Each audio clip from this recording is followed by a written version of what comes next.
স্বাগত ডিবিসি সংবাদে। আপনাদের সাথে আছি আমি শোভন শাহমিদ দিশা। এবারে জানাবো খবরে বিস্তারিত। তত্ত্বাবধায়ক নাকি অন্তর্বর্তী সরকার, কার অধীনে হবে আগামী জাতীয় নির্বাচন? এই প্রশ্নে বিএনপি এবং তার মিত্ররা বলছে, কোনো দলের পক্ষপাতিত্ব না করলে এবং রাজনৈতিক দলগুলোর আস্থা অর্জন করলে অন্তর্বর্তী সরকারের অধীনেই ভোট হতে পারে। তবে ভোটের জন্য অন্তর্বর্তী সরকার কোনো কিংস পার্টি তৈরি করছে কিনা এমন সন্দেহও আছে নেতাদের মধ্যে। গণ আন্দোলনের মুখে 5ই আগস্ট শেখ হাসিনার পতনের পর দেশ চলছে অন্তর্বর্তীকালীন সরকারের নেতৃত্বে। তারাও দেশে একটি সুষ্ঠু ভোটের পরিবেশ তৈরিতে নানা সংস্কারের উদ্যোগ নিয়েছে। সব সংস্কারের জননী হচ্ছে নির্বাচন। দেশের জনগণ, তাদের মতামত, তার মালিকানার প্রতিফলন, তার ইচ্ছার প্রতিফলন, এর বাইরে কারো কিছু করার নেই। দেশ যখন একটু একটু করে ভোটের দিকে এগোচ্ছে, তখন উচ্চ আদালতের রায়ে 13 বছর পর নির্দলীয় তত্ত্বাবধায়ক সরকার ব্যবস্থা ফেরার পথ তৈরি হয়েছে। রাজনীতির মাঠেও নতুন প্রশ্নের উদয় হয়েছে। অন্তর্বর্তী সরকারই কি তাহলে তত্ত্বাবধায়কের ভূমিকা নেবে? তারা এখন যে চেষ্টা করছে যে তারা একটা দল করতে যাচ্ছে মনে হয়। ছাত্ররাও দল করতে পারে, নাগরিক কমিটিও দল হতে পারে। এ সরকার তাহলে তলে কিংস পার্টি করতে যায় কিনা এটাও আমরা বুঝি না, বাট করতে পারলে করুক। তারা যেটি করতে চায় এই সরকার, সেটি এই তাদের ওই নতুন গঠিত রাজনৈতিক দলের মাধ্যমে করুক, বাট নির্বাচন ছাড়া তো সংস্কার করার প্রশ্নই ওঠে না। অন্তর্বর্তী সরকার তত্ত্বাবধায়ক সরকারে রূপান্তরিত হবার ক্ষেত্রে বেশ কিছু জটিলতা আছে।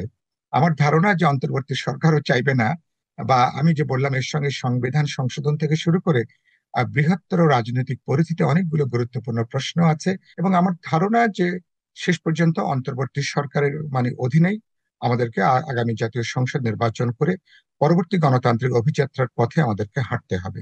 নেতারা বললেন, ডক্টর ইউনূসের নেতৃত্বে অন্তর্বর্তী সরকারের প্রতি তাদের আস্থা রয়েছে, যদিও একে সুসংহত ও ধরে রাখার উপর ভোটের পরিবেশ অনেকখানি নির্ভর করবে। বিষয়টা কিন্তু গোড়া এক জায়গায়, যে কারণে কেয়ারটেকার সরকার খোলা হয়েছিল, যে দাবির পরিপ্রেক্ষিতে, সেটা হচ্ছে নিরপেক্ষতা নিশ্চিত করা। সেই বিষয়টা এখানে নিশ্চিত করতে হবে, সেটাই সবচেয়ে গুরুত্বপূর্ণ।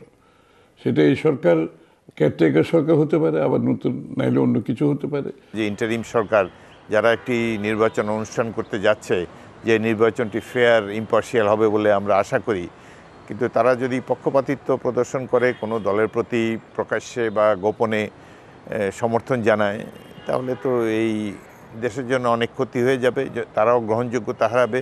Zakaria Ahmed, DBC news, Dhaka. ভারত থেকে আমদানি করা বেশিরভাগ পণ্য রেলপথের মাধ্যমে আসতো চুয়াডাঙ্গার দর্শনা রেল বন্দর দিয়ে, অথচ এখন আমদানির পরিমাণ তলানিতে ঠেকেছে।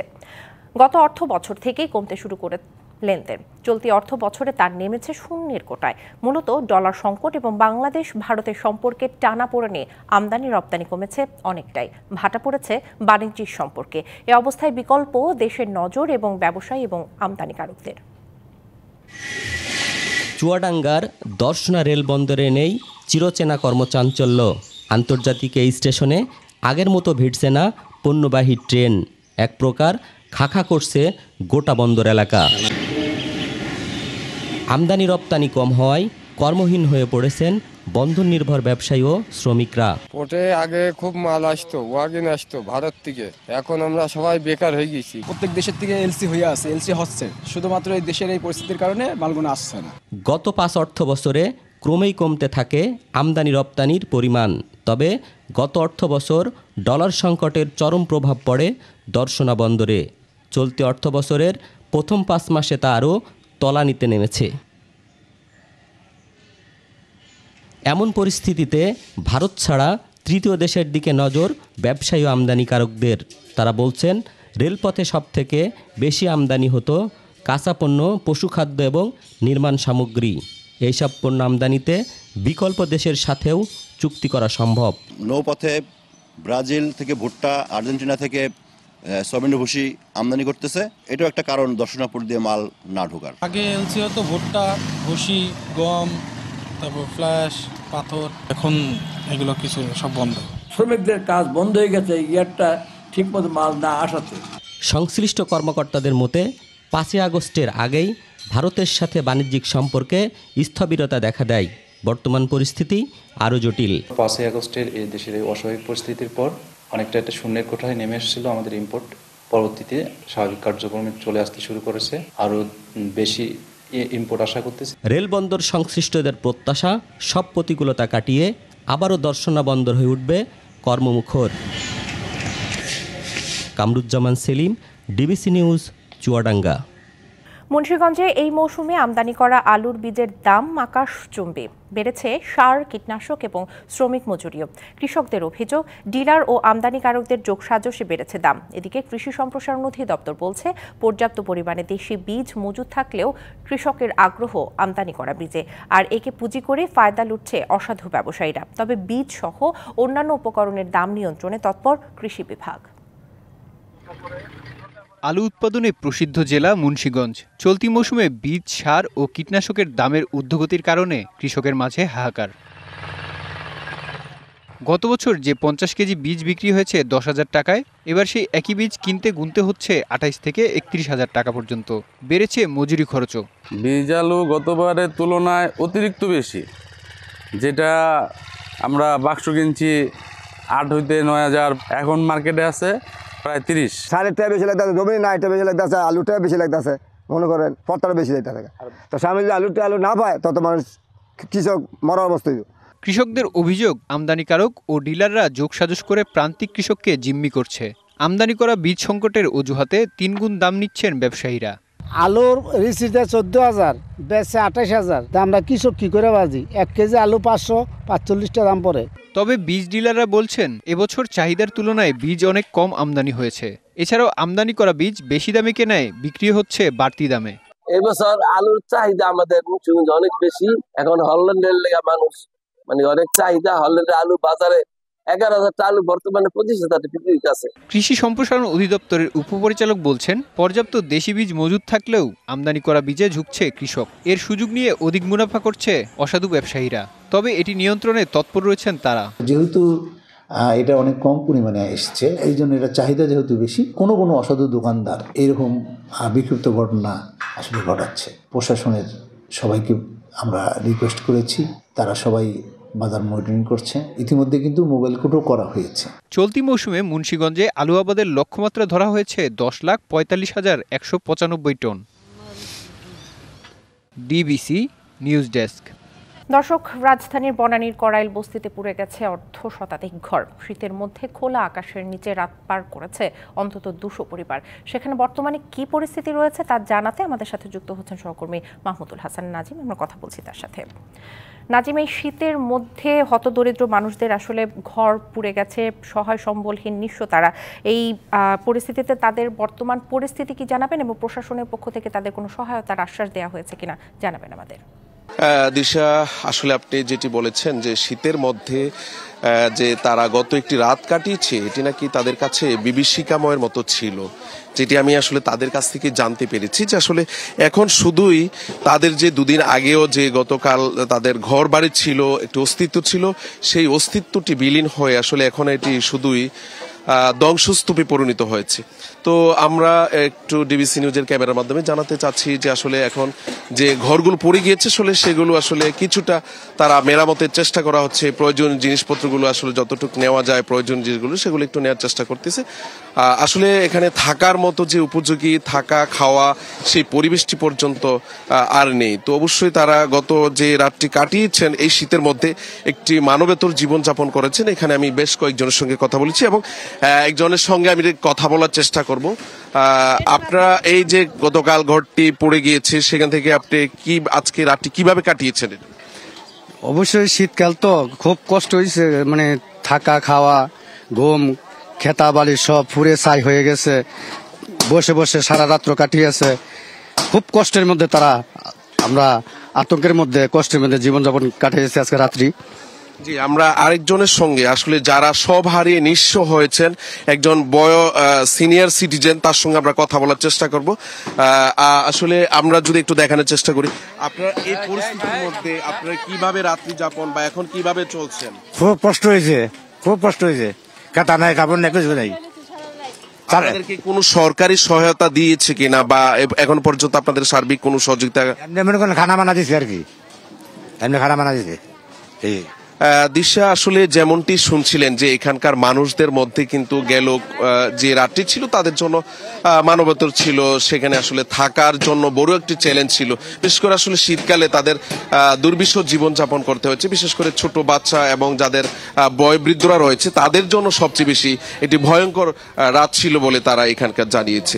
আর সার্বিক সহযোগিতা বলতে এখানে আসলে কেউ কেউ খাবার দিচ্ছে, শুকনো খাবার এবং শীতের পোশাক, আসলে নির্মাণ সামগ্রী করার যে বিস্তারিত জানানোর জন্য আপনাকে অসংখ্য ধন্যবাদ। ঐতিহাসিক যশোর রোডের শতবর্ষী গাছগুলো এখন মৃত্যু ফাঁদে পরিণত হয়েছে। মৃত ও অর্ধমৃত গাছগুলো ভেঙে পড়ে প্রায়ই ঘটছে দুর্ঘটনা এবং প্রাণহানি। গত 5 বছরে গাছ ভেঙে অন্তত 20 জনের মৃত্যু হয়েছে, আহত হয়েছেন আরও অনেকে। এই শহরে চলাচলকারী এবং সাধারণ মানুষ ঝুঁকিপূর্ণ গাছগুলো অপসারণের দাবি তুললেও হাইকোর্টের নিষেধাজ্ঞার কারণে তা অপসারণ সম্ভব হচ্ছে না। এলেন গিন্সবার্গ তার বিখ্যাত কবিতা সেপ্টেম্বর অন যশোর রোডে এই মহাসড়কের কথাই বলেছেন। মহান মুক্তিযুদ্ধের সময় এই যশোর রোড দিয়ে লাখ লাখ শরণার্থী ভারতে আশ্রয় নেন। যশোর থেকে বেনাপোল পর্যন্ত এ সড়কের দুপাশে বর্তমানে রয়েছে 620টি গাছ। এর মধ্যে 75টি মৃত এবং অর্ধমৃত। ঝুঁকিপূর্ণ গাছ রয়েছে প্রায় 200টি। 7-8টি গাছ রাস্তার দুই ধারে পড়ে আছে। সড়ক পুনর্নির্মাণ করার সময় অনেক গাছের শেকড় কাটা পড়ে, ফলে একটু বাতাসে গাছগুলো উপড়ে পড়ে প্রাণহানি ও হতাহতের ঘটনা ঘটছে। দুটো পয়সা কামাই করার জন্য এখানে আসি, এই মরা গাছ কাটার জন্য শুধু অসুবিধা। গাড়ি আসা যাওয়া করতে করতে অনেক সময় বেখেয়ালে ওই গাছে অ্যাক্সিডেন্ট হয়, বহুত মানুষ মারা গেছে আমরা দেখেছি এই জায়গায়। বেনাপোল বন্দর দিয়ে এই সড়কে প্রতিদিন হাজার হাজার ট্রাক চলাচল করে। এতে বিপাকে পড়েছেন ট্রাক চালকরা। জীবনের ঝুঁকি নিয়েই করতে হচ্ছে চলাচল। আমরা এখানে স্ট্যান্ডে থাকি, ঝড় বাতাস হলে আমরা এখানে একটা গাড়ি রাখতে পারি না, ভয়কে। আর গাছ হেলে আসতেছে রাস্তার দিকে, দুর্ঘটনা হচ্ছে। 2018 সালে যশোর বেনাপোল মহাসড়ক সংস্কারের জন্য দুপাশের গাছ কাটার সিদ্ধান্ত নেয় জেলা পরিষদ। কিন্তু পরিবেশবাদী সংগঠন ও সচেতন নাগরিক সমাজের আন্দোলনে গাছ কাটা নিয়ে দ্বিধাবিভক্তি দেখা দেয়। এরপর উচ্চ আদালতের নিষেধাজ্ঞায় গাছ কাটা বন্ধ হয়ে যায়, যা এখনও নিষ্পত্তি হয়নি। বেশিরভাগ মানুষ এই অঞ্চলে চায় যে তারা গাছগুলো রেখেই রাস্তার সম্প্রসারণ বা কাজগুলো হোক। রোডস অ্যান্ড হাইওয়ে ডিপার্টমেন্ট এবং যারা পরিবেশবাদী তাদের সাথে সমন্বয় করে আলোচনা করে কিভাবে এই গাছগুলো রেখেই উন্নয়নমূলক কাজগুলো করা যায়, সেটার একটা সুন্দর তারা পদ্ধতি বের করতে পারবে। ঐতিহাসিক এই সড়কটি নিরাপদ ও জনবান্ধব করতে সংশ্লিষ্ট কর্তৃপক্ষ জনগণের মতামতকে প্রাধান্য দিবেন, এমনটাই প্রত্যাশা জনসাধারণের। DBC news desk. মিয়ানমারে আরাকান আর্মি এবং জান্তা সরকারের মধ্যে চলছে ব্যাপক যুদ্ধ। 8 ডিসেম্বরের পর মিয়ানমার মংডু শহরের কাইন্দাপাড়া জান্তা সরকারের না খা খা কেরাম নামে ক্যাম্পসহ 270 কিলোমিটার এলাকা দখলে নিয়েছে বলে জানা যায়। বুধবার রাত 12টার পর থেকে মিয়ানমারের ওপার থেকে বোমা এবং মর্টারশেলের বিকট শব্দে কেঁপে ওঠে টেকনাফের সাবরাং এবং শাহপুরীর দ্বীপের বাড়িঘর। এ নিয়ে আতঙ্কে আছেন স্থানীয়রা। টেকনাফ ব্যাটালিয়ন 2 বিজিবির অধিনায়ক বলেন, মিয়ানমার রাখাইন রাজ্যে উদ্ভূত পরিস্থিতির কারণে বাংলাদেশ মিয়ানমার সীমান্ত এলাকায় নাফ নদীতে টহল জোরদার করা হয়েছে। টানা 6 দিন ধরে মৃদু শৈত্যপ্রবাহের পরে উত্তরের জেলা পঞ্চগড়ের তাপমাত্রা কিছুটা বেড়েছে। এরপরও কনকনে শীত। আজ ভোর 6টায় জেলার সর্বনিম্ন তাপমাত্রা রেকর্ড করা হয় 10.4 ডিগ্রি সেলসিয়াস। গেল কয়েকদিন ধরে ঘন কুয়াশার যে দাপট ছিল আজ অনেকটাই কমে গেছে। তবে হিমেল বাতাসের কারণে কনকনে ঠান্ডা জেলা জুড়ে। ভোগান্তির শিকার হচ্ছেন শ্রমজীবী এবং খেটে খাওয়া মানুষ। তবে বেলা বাড়ার সাথে সাথে তাপমাত্রা উঠছে 27 ডিগ্রি সেলসিয়াস পর্যন্ত। তারতম্যের কারণে বিভিন্ন রোগে আক্রান্ত হচ্ছে মানুষ।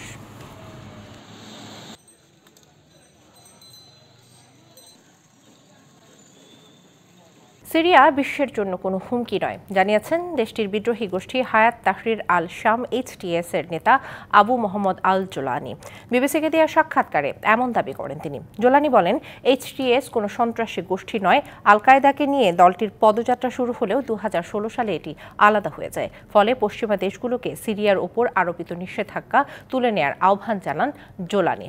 এ সময় HTS গঠনের কারণ হিসেবে স্বৈরাচারী আসাদ সরকারের পতনের উদ্দেশ্যকে উল্লেখ করেন তিনি। এছাড়া সিরিয়াকে আফগানিস্তানের তালেবান শাসনে পরিণত করার প্রশ্নে অস্বীকৃতি জানান দলটির প্রধান। জোলানি বলেন, এই দুই দেশের ঐতিহ্য ভিন্ন, ফলে ভবিষ্যতে সিরিয়া আফগানিস্তানে পরিণত হবে এমন কোনো কারণ নেই। একই সাথে দেশটিতে নারীদের শিক্ষা ব্যবস্থাকে চালিয়ে নেওয়ারও অঙ্গীকার করেন তিনি। সংবাদেই ছিল এখনকার মতো। ডিবিসি নিউজের সংবাদগুলো পড়তে ভিজিট করুন dbcnews.tv আর ভিজিট করুন ডিবিসি নিউজের ফেসবুক পেজ এবং ইউটিউব চ্যানেল। ডিবিসির সঙ্গেই থাকুন।